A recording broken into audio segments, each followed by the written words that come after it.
A very good morning to all of you.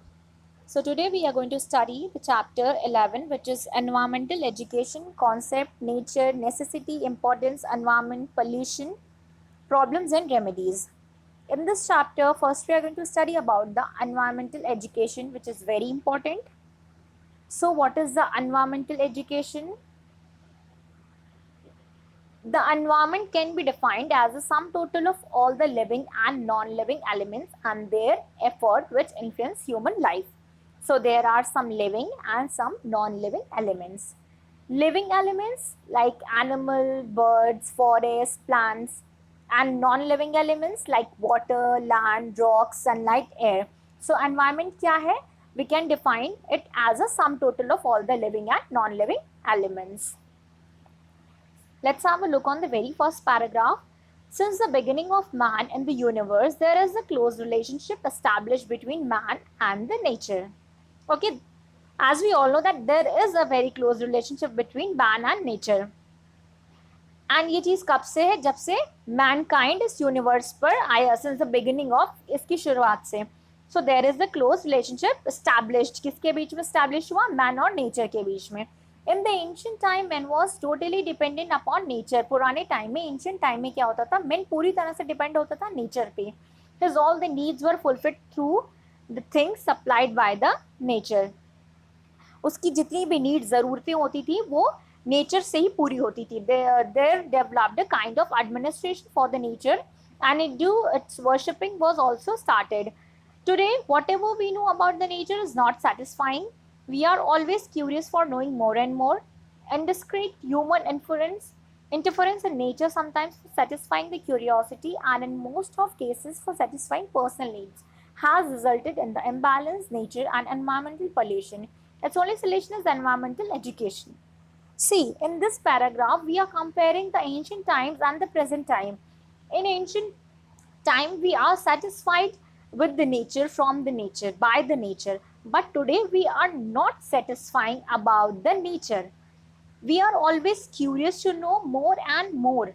Our needs are not fulfilled, our needs are not satisfied comparatively to the ancient times. Okay. So somewhere it creates imbalance, it creates problem which is called, which we can call pollution, environmental pollution, which means जब भी आपके nature में imbalance आएगा, उससे क्या होगा? environmental pollution होगा. और इसका only solution क्या है? environmental education. So whenever we find some imbalance in nature, it creates environmental pollution.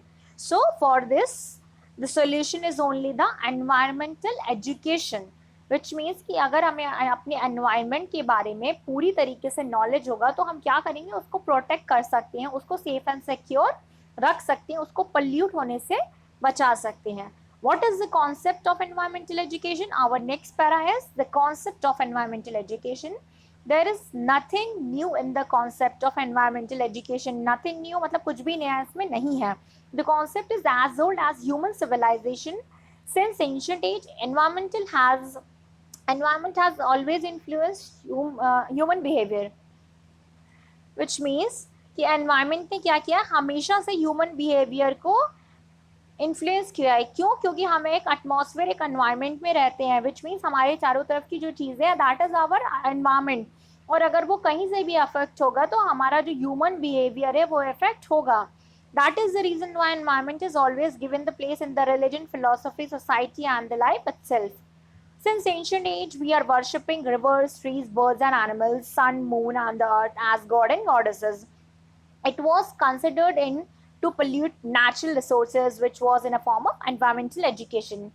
See, in these lines, they are saying that कि पहले के टाइम में हम पूजा करते थे, किस चीज़ की वर्शिप करते थे? रिवर, ट्री, बर्ड, एनिमल, सन, मून, और इन सबको हम गॉड और गॉडेसेस मानते थे. बट ये भी समवेयर कहीं ना कहीं इन चीज़ों से भी पॉल्यूशन या नेचुरल रिसोर्सेज जो होते थे वो इफेक्ट होते थे, या ये चीज़ पोल्यूट करती थी नेचुरल रिसोर्सेज को. So this is their simple concept of environmental education. इसकी beginning कहाँ से हुई? Modern age में हुई. Started in the 19th century में. In the year 1908, the President of America, Theodore Roosevelt organised a conference of governors in a White House, उन्होंने conference वगैरह organise किया. In the conference environmental protection was considered and accepted to be of significant concern. उस time में इसको एक significant concern माना गया environmental protection को, विच मीन्स कि एनवायरमेंट को प्रोटेक्ट किया जाए, इस चीज़ के लिए भी कॉन्फ्रेंस किया गया और इसको एक सिग्निफिकेंट कंसर्न माना गया. Our next topic is nature of environmental education. कैसा नेचर है? They divided this into 3 part. इन्होंने 3 पार्ट में डिवाइड किया. Environmental education as an education through environment, environmental education as an education about environment, and environmental education as an education for environment. Okay, through environment, through environment, about environment and for environment. Through जब हम किसी चीज़ के through कोई काम करते हैं, किसी चीज़ के मीडियम से, अबाउट जब उसके बारे में करते हैं, एंड फॉर जब उसके लिए करते हैं. Okay, so environmental education as an education through environment. Human environment is natural, beautiful and educative. When the child is attracted toward a bird or butterfly and becomes curious, the act of providing him information about the bird or butterfly is imparting education through environment. सी, इन्होंने एक छोटे से example से इसको relate किया है कि हमारा जो ह्यूमन एनवायरनमेंट है वो कैसा है, is natural, beautiful and educative है. इन्होंने बोला जैसे कि कोई एक बच्चा होता है, छोटा सा बच्चा है, और उसको वो चाइल्ड इज अट्रैक्टेड, वो अट्रैक्ट किसके लिए, किसी बर्ड या बटरफ्लाई के लिए, और वो बहुत क्यूरियस होता है उसके बारे में जानने के लिए. तो जब हम उसको उस चीज़ के बारे में इंफॉर्मेशन प्रोवाइड करते हैं तो वो क्या हो जाता है, दैट और education is imparting education through environment. तो हम उसको एनवायरनमेंट, वो एजुकेशन किसके थ्रू देते हैं, थ्रू एनवायरनमेंट. जो एजुकेशन हम उस बच्चे को, उसके क्वेश्चन का जो हम आंसर करते हैं वो हम थ्रू एनवायरनमेंट करते हैं.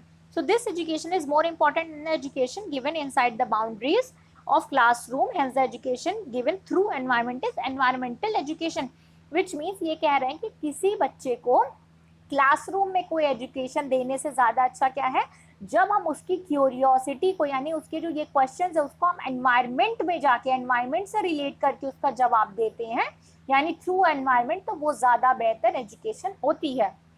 Number 2 is environmental education as an education about environment. जब हम एजुकेशन के बारे में देते हैं, see human being for their existence and prosperity continuously work in environment. In no case environment can be ignored. human being अपनी existence और prosperity के लिए क्या करते हैं, लगातार वर्क करते हैं एनवायरनमेंट में रह के, मतलब एक एटमॉस्फेयर में काम करते हैं. एनवायरनमेंट को आप इग्नोर नहीं कर सकते. He is brought up in the family when he is where he is born. एक फैमिली में ही वो ब्रॉट अप होते हैं, बड़े होते हैं, पलते बढ़ते हैं. When he grow, he comes to close to society where he participate. जैसे ही वो बढ़ते हैं, ग्रो करते जाते हैं, वो सोसाइटी में पार्टिसिपेट करते हैं सेवरल एक्टिविटी, बहुत सारे एक्टिविटी में. Thus he learns about environment. इस तरीके से वो एनवायरनमेंट के बारे में लर्न करते हैं. He from his natural environment come to know how and from where eatable are arranged, how the things to be eaten are grown, what is the importance of environment for his well-being. Thus the kind of education about environment is environmental education. देखिए, ये यहाँ पे simple सी बात कह रहे हैं कि आप एनवायरनमेंट को इग्नोर नहीं कर सकते, यानी कि आप एनवायरनमेंट में रहकर ही काम करते हैं.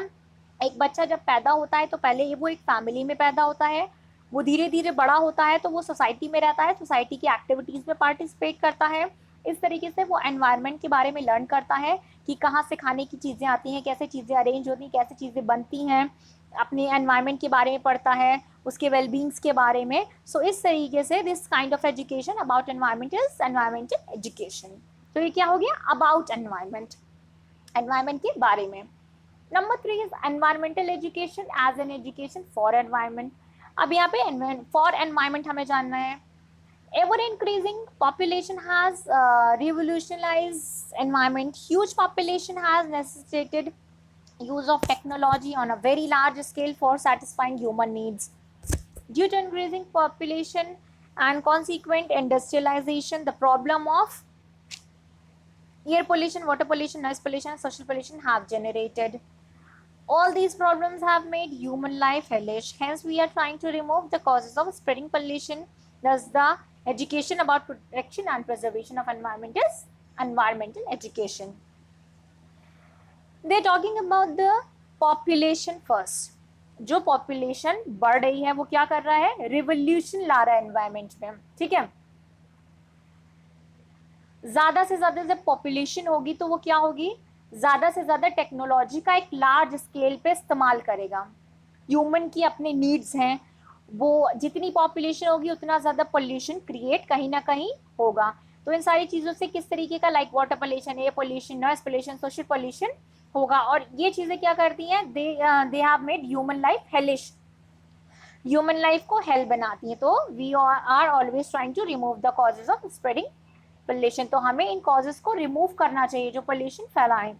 सो दस the education about the protection and preservation of environment, वो एजुकेशन जो आपके एनवायरमेंट को प्रिजर्व करे, प्रोटेक्ट करे, बचाए, is called environmental education. So this is for environment. Okay, so these all are the important points of this topic. That's all for today. Thank you so much.